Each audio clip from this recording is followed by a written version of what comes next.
been an absolutely fantastic turnout. Current staff, pupils and parents, past staff and pupils, together with lots of friends of the Highlands School. And this is the third part of our Speech Day celebrations. Earlier we were delighted that Mrs Bennett and Miss Lynn Smith, together with James Carter, past pupil, joined us for the official Speech Day, and they spoke and presented the prizes. This was followed by the second part, the garden party, where we had hog roast barbecue, steel band and children's entertainment, and as well the traditional Pims bar. Moving on to this evening now, the reunion. Has been absolutely amazing, the response that we've had, and it is lovely to see so many people. Just for some of you who don't know, I'm Mrs Charlesworth. I'm the current Vice Principal here. I'm not going to be talking for long. I did my bit this morning. We do need to say an enormous thank you, though, to the staff who've organised this part of the event, setting up and organising everything for this evening. So all of the staff have been involved, but in particular I need to thank Lorraine Last and Shelly Brown, whichever you prefer, Angela Clark and Sally Jarrett for the administration part of the evening, and of course to Miss Dawn, Michelle and her team for preparing the buffet, which will be served afterwards. They've worked non-stop all afternoon, so thank you.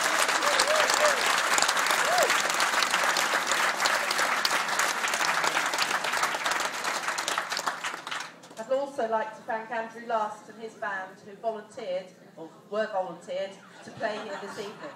So thank you.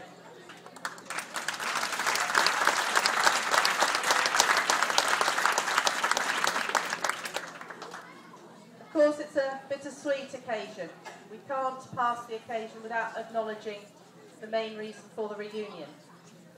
And when I looked back at what's made the last 4 years, that's how long I've been here, so special, I concluded that it's the unique mixture of the traditional values and the knowledge of every child as an individual, and the commitment from staff and parents to the children and to each other that all contributes to create the Highlands family. And one of the most difficult things I ever had to do was to sit in front of the staff meeting when the devastating news of the school closure was announced.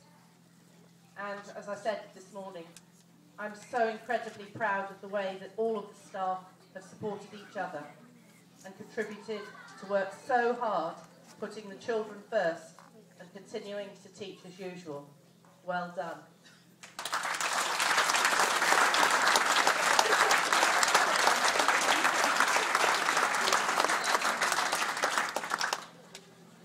And finally, in my experience, one of the best things that the children take from the Highlands is an inner confidence that allows them to take change in their stride. And I'm sure all of you who are past pupils will agree with that and have felt the benefit of it at some time or another. I'm now going to hand over to Shelly Brown, and she's going to share with us some of her memories of the school.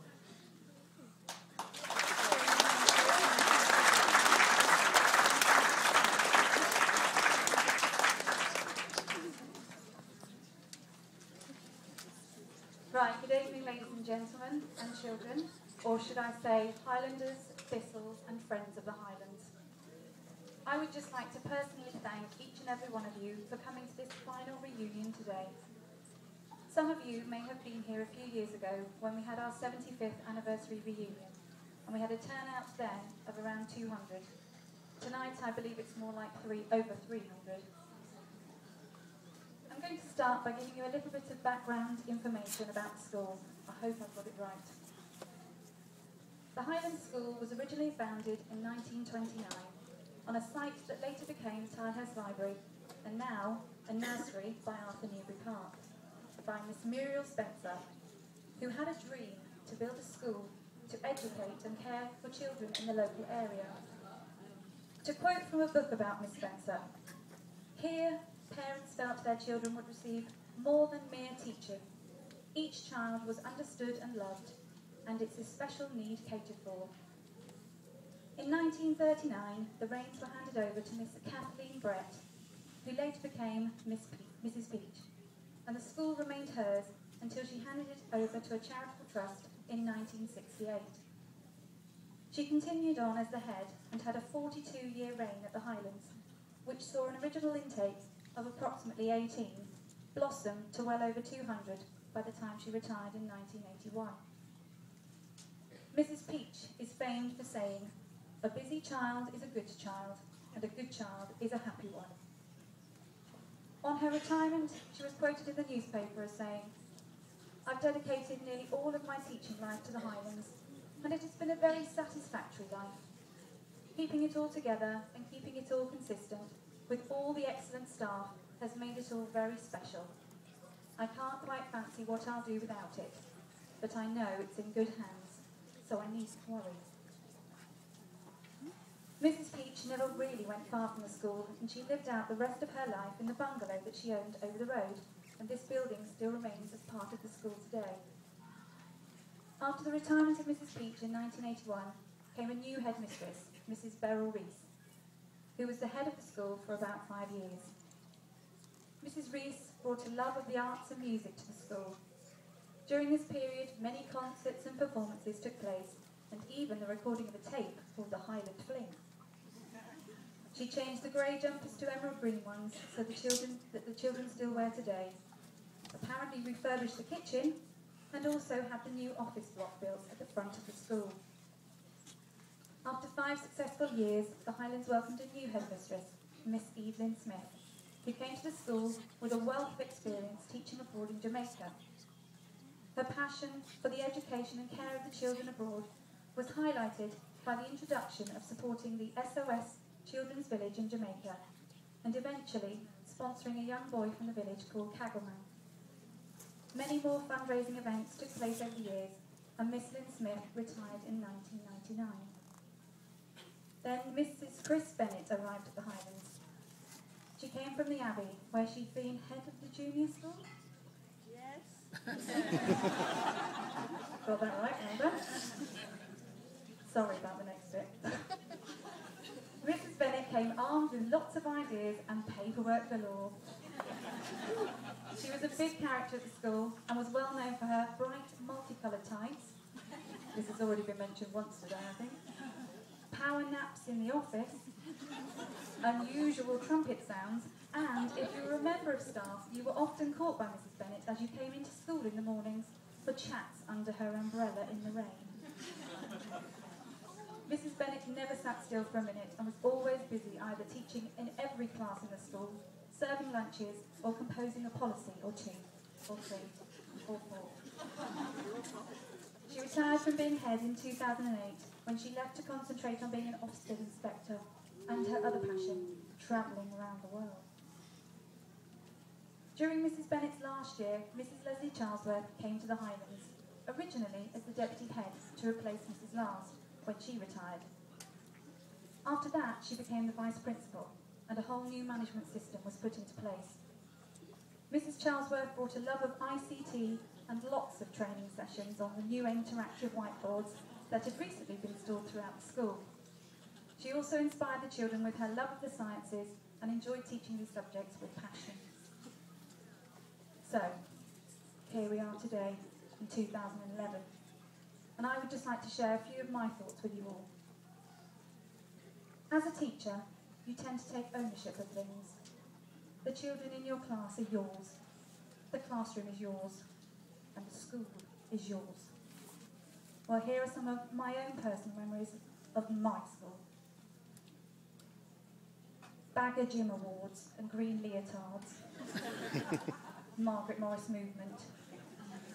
Blossom on the trees, reading round the class, being a prefect. Posture badges, I never had one.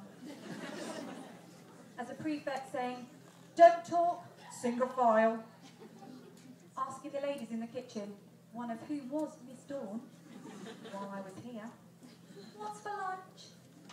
Listening to the singing, laughing and radio from the kitchen while standing outside on duty. Milk in small bottles being frozen in the winter and warm in the summer. being in charge of stabbing the straws into the bottles. The old grey metal climbing frame, and friends getting stuck on it. Walking to school in the snow with no wellies, and being the 8th person to arrive, only to be told that the school was shut and having to walk all the way home again.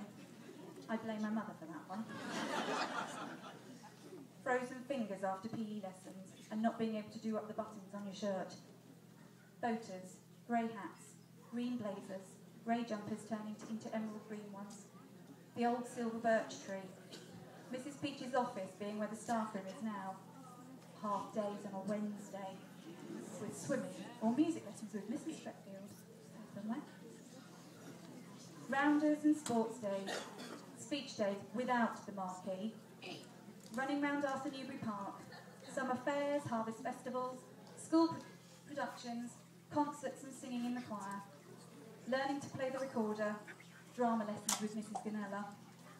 Being an angel wearing tinsel on your head. Being a red house. They won the shield today. The old school hymn books, singing God be with you till we meet again at the end of every school year, and the lower school prayer, which still hasn't changed.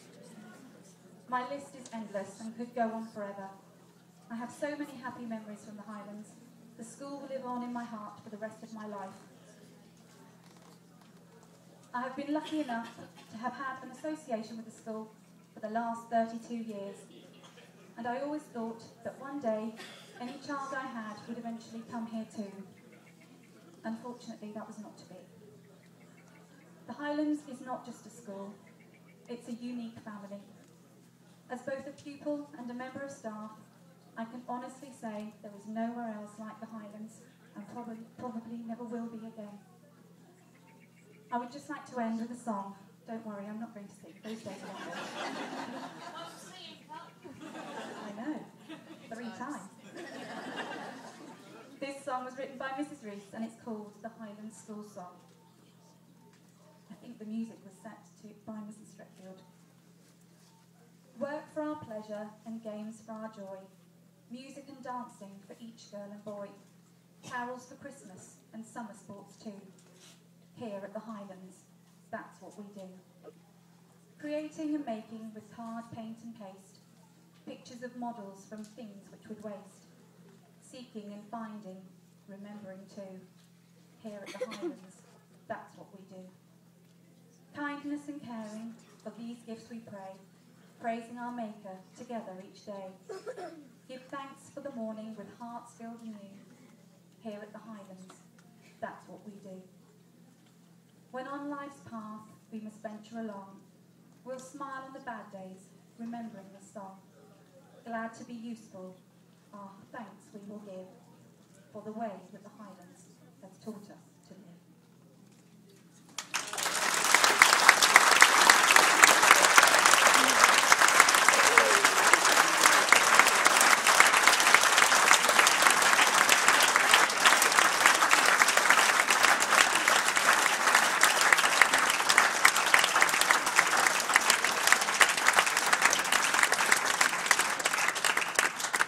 Thank you, Shelley, and well done.